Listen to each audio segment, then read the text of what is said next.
You're back, and now you're gonna get 5 tips on how to handle that new sales job that you just came across that you're not ready for, or are you? Hang tight, coming to you in 3, 2, 1.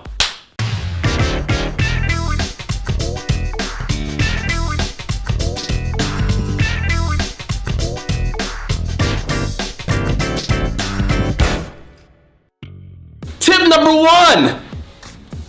1. Don't freak out. Don't get scared. Actually, no, it's okay. A healthy fear means you do care a little bit. But there's no need to fear sales because listen, you got this. Trust me, if I was able to get it, this is gonna be easy for you. So Rod, what do you mean don't freak out? Well, check it out. Whenever you do something new, it's gonna take some time for you to get good at it. So there's no need to fear that sales job because look, everything has a learning curve. Unless you're not able to learn or you don't wanna learn, you just don't give a damn, then you know what? There is no job that is out there for you except for, no, every job you need to learn. So yeah, there's no job there for you. So just go back, turn this video off, and go back to your mom's basement and sleep there for the rest of your life. So, tip number 1, don't freak out. To go with tip number 1, you gotta understand one thing. Do not, and I repeat, do not underestimate the task.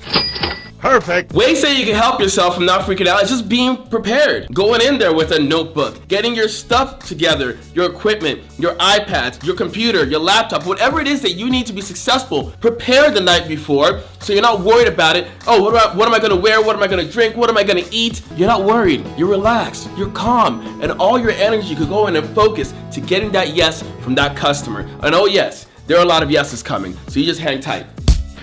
Tip number 2, do not put your training and development 100% in somebody else's hand. They are there to show you the way. They're there to give you the systems. Hopefully, they're not just trying to show you how to do this with their talent. They're there to give you the resources, but it's your job to utilize all of that. Perfect. Now what do you mean, Rod?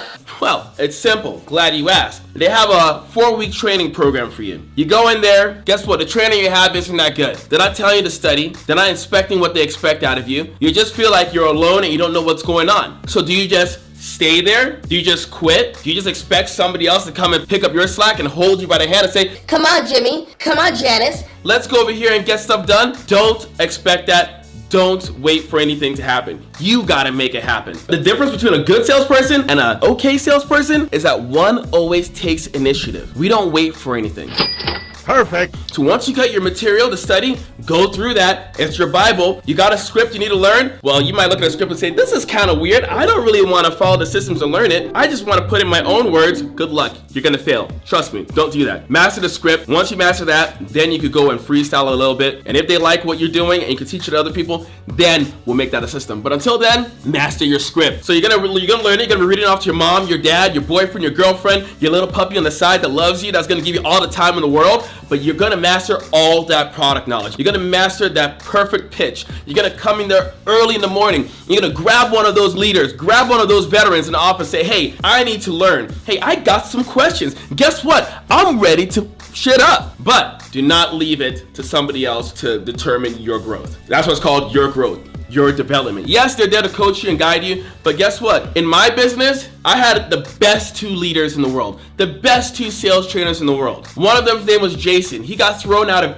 every business that we went into, but he was loved by everyone or hated by everyone, but he was so supportive. He loved me to death. He gave me the tools I needed. Now the other one, Matt, he was way more structured. I want to say he's probably the best salesperson I've ever met in my life. So I got the best of both worlds, but how did I get the best of both worlds? Did I just wait for them to come to me? Absolutely not. I went to Jason for one thing that he was strong with. I went to Matt with another thing that he was strong with, just a little excuse to flex a little bit. But I took an initiative and I got the training. And because I got the best from both worlds, and they're both very systematic, and I stuck to the systems, I was able to amplify my own growth. And that's what I want you to do. Take the product knowledge, the systems, everything, become a nerd, put on the glasses, and get it done. 3. Tip number 3, it's all about you and your attitude. Well, Rod, I have the best attitude in the world. You don't know. When people get me angry, I just sit down there, I'll smile, but in my head, I'm like, F you, F you, F you, F you. guess what? That counts as you having a bad attitude. Whatever you put in your head is gonna manifest itself through your body, come out on your face, and it's gonna look pretty weird. I need you guys to focus. Understand that you are there to help the customer. You are there to help the customer be better than how you found them. That's your only goal. So if you have that in mind, if your intentions are pure, guess what you can do? You can help out that customer. You can get that yes. You can get that sale. You don't need to worry about forcing them, shaking them down by the ankles and getting the quarters and the pennies out of there. You don't need to do any of that crap.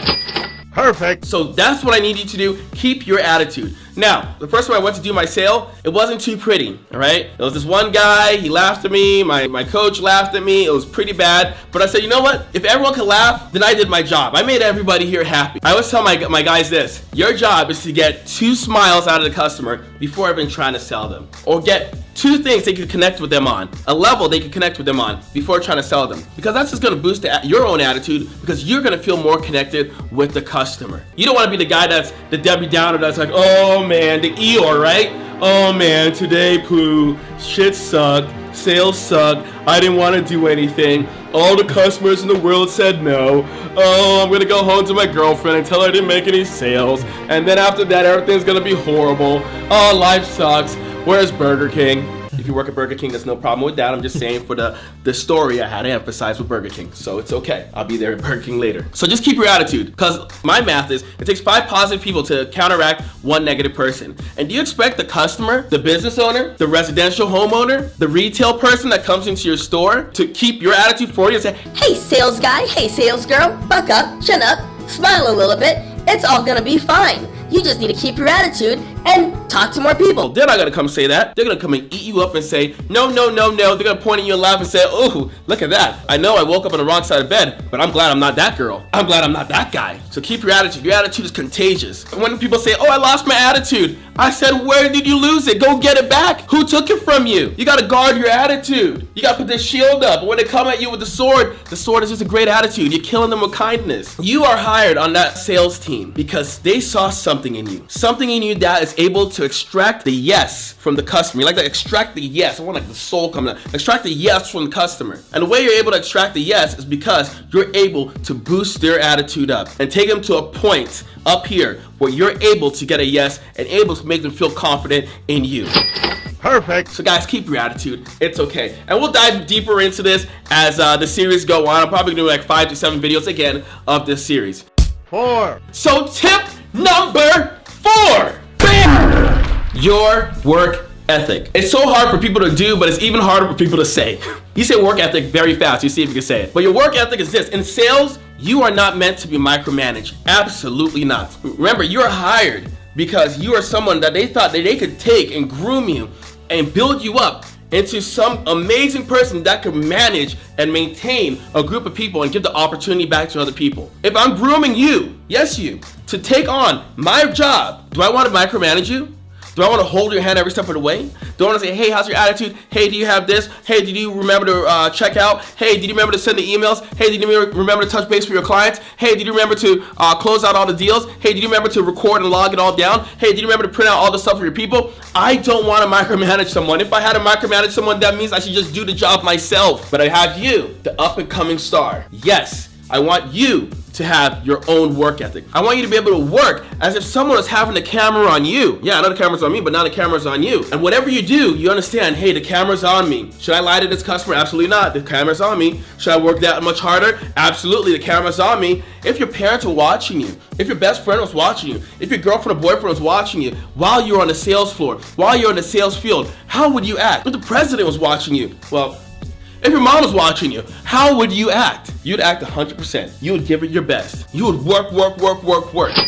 Perfect. And my thing about work ethic is this. What's the worst that can happen? Tell me, what's the worst that can happen? You make, I don't know, 200, 300, 1,000, 100,000 more dollars in that day? Yeah, I know, that's pretty bad. It's so funny, I've never had anyone come up to me and say, Hey Rod, you're such a dick. You talk to me about working hard. You want me to put in my best effort. And every time I do, every time I put in my best effort, guess what happens? I make more money. I become more successful. I can't take this anymore. You're such a dick, Rod. Why do you push me so hard? It's because I love you, damn it. Because I love you. And if you're going to come on this team, we're going to the top. We're making it happen. If you don't want to work hard, you don't want to keep your attitude, I think I can make a phone call and find another team for you. Don't you worry. But the one that's watching this video, yes, you, we're here to make it. So if you're still watching this video, guess what? You're doing the right thing and we're about to make it. 5. Tip number 5, we're here. Student mentality, ask questions. You know how in school, when everyone is sitting down and there's this one smart kid, F that smart kid, always raising their hand and asking questions for no reason. I'm like,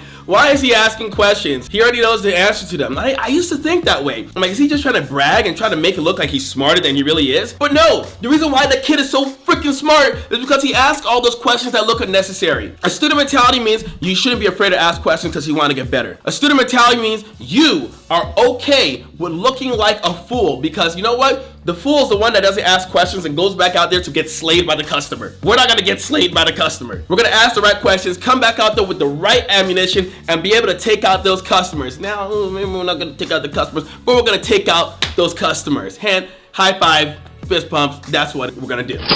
Perfect. Student mentality also means don't be afraid to fail. The person that fails faster learns faster. And they say, hey, Maggie, you're gonna go and talk to 100 customers today. And I'm like, what? 100 customers? Yes. And I tell my guys this, or my girls this, and I want you to f it all up. All I want you to do is give them a smile.